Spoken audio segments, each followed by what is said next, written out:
Bonjour à tous amis turfistes, j'espère que vous êtes en forme. On se retrouve ce mercredi 22 novembre sur l'hippodrome de Maucanchy pour le Quintet et je vous partage donc ma sélection de 5 chevaux. Mais avant de commencer, n'hésitez pas à vous abonner, de laisser un petit like, ça fait toujours plaisir et ça coûte pas un rond. Allez, c'est parti donc pour le Quintet qui aura lieu en Réunion 1 à Maucanchy sur la course numéro 1, qui est la dernière étape du GNT sur les 2850 mètres de la piste de Maucanchy avant la finale du 3 décembre à Vincennes. Une course de groupe 3 réservée aux chevaux âgés de 5 à 10 ans et en gagnant au moins 40 000 €, avec un recul de 25 mètres à 344 000 € et un recul de 50 mètres à 636 000 €. Ils seront donc 16 à s'affronter dans cette 14e et dernière étape du GNT, le prix Jacques Brion. 7 concurrents partiront du premier échelon, 7 rendront donc 25 mètres et 2 seulement devront rendre les 50 mètres. On notera d'ailleurs l'absence du leader du classement général, Gaspard d'Angis, et son principal adversaire devrait pouvoir reprendre un petit peu de terrain avant la finale. C'est pourquoi je l'ai choisi en base, c'est Horace Dugoutier, le numéro 9. Qui devrait donc en profiter pour lutter activement pour la victoire. On ne peut pas lui reprocher grand-chose à ce pensionnaire de Sébastien Garato. Il compte 5 victoires en 8 apparitions dans ce tournoi et vient de prendre une très belle 3e place dans le GNT de Nantes, derrière Idéal du Pommeau et Gaspard d'Angis. Une étape plus relevée que celle de ce jour. Il est présenté en grande forme et visera une 6e victoire d'étape, ce qui lui permettra de garder une chance pour la victoire finale. Pour la 2e position, ce sera le numéro 11, Gaspard de Brion. L'élève de Mathieu Abrivard est en grande forme actuellement et compte bien figurer dans ce rendez-vous. Avec son terrible changement de vitesse, rendre 25 mètres ne sera pas dérangeant.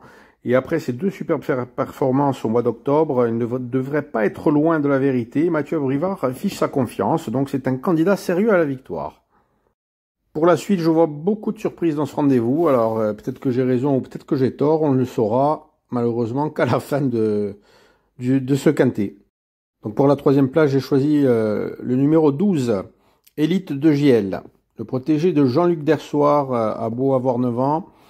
Elle demeure quand même néanmoins une excellente finisseuse. Elle vient de bien se comporter dans des lots un peu plus relevés. Et son driver sera François Lagadec, avec qui elle a déjà gagné.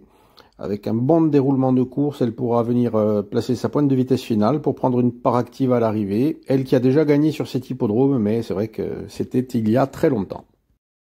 Pour la 4e place, ce sera le numéro 2, Hidalgo de Noé, qui sera déféré des antérieurs après 2 parcours ferrés, dont le dernier était l'étape du GNT à Nantes. Et je pense qu'il servait de préparation pour cette course de jour. En plus, il aura l'avantage de s'élancer en tête, donc lui qui donne toujours le meilleur de lui-même. Stéphane Provon, son entraîneur, a fait appel à Gabriele Gilormini pour en tirer le meilleur. Et ils comptent ensemble 19 podiums en 29 associations, dont 5 victoires. Donc ce qui est quand même pas mal, ils s'entendent bien ensemble. Hein.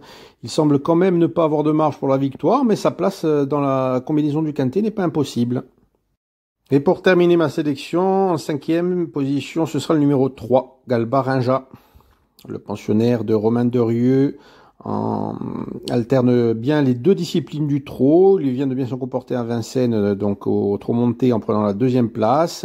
Et avant ça, il avait remporté sa course à l'atelier à Borelli, ce qui prouve sa forme. Donc il aura l'avantage aussi de partir au premier échelon et tentera d'animer les débats, ce qu'il fait très bien.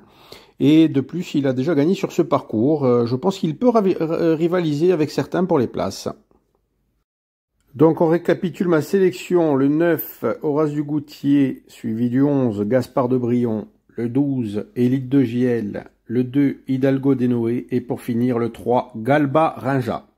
Comme vous avez pu constater, j'ai décidé de ne pas retenir les 2-5 ans de ce rendez-vous, qui sont impressionnistes et instrumentalistes.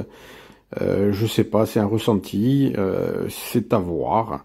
Bon, c'est 2 autres ready cash après Horace Dugoutier, mais je les sens pas, voilà. Je pense qu'il va y avoir des surprises dans ce rendez-vous-là, et donc j'ai préféré jouer sur les outsiders. Et n'oubliez pas qu'il existe un nouvel outil de statistique sur les courses hippiques, bien sûr, qui s'appelle la Kazakh. Il y en a certains d'entre vous qui connaissent, qui vous permet de faire le papier. Donc ça regroupe énormément d'informations, tout sur le même site. N'hésitez pas à aller voir, je vous mets le lien du site et même leur chaîne YouTube. En tout cas, je vous remercie d'avoir regardé ma vidéo et je vous dis à plus.